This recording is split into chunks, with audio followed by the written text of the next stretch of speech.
How to schedule tasks in Snapchat. Hey everyone, welcome back to the channel. In today's video, I will show you how to schedule tasks on Snapchat. So now without further ado, let's get started. So first thing first, open the Snapchat app on your phone and make sure that you're logged into your account. And now here, once you're inside the app, just tap on the chat icon shown in the bottom left side of the screen.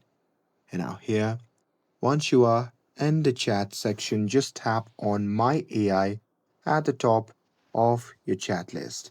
And here you simply have to type a task in the chat with My AI. For example, you can type something like remind me to upload my snap at 6 p.m.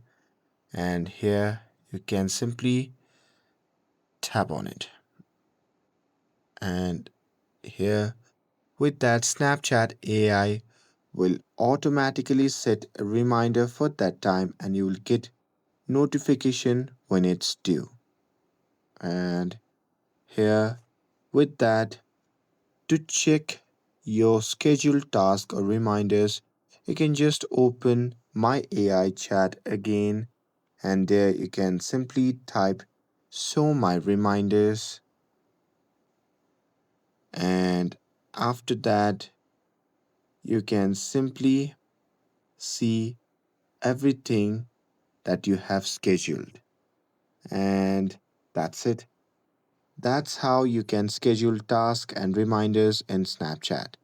With this, if you found this video helpful, then don't forget to like, share, and subscribe to get updated for more videos. Thanks for watching, and I'll see you in the next video.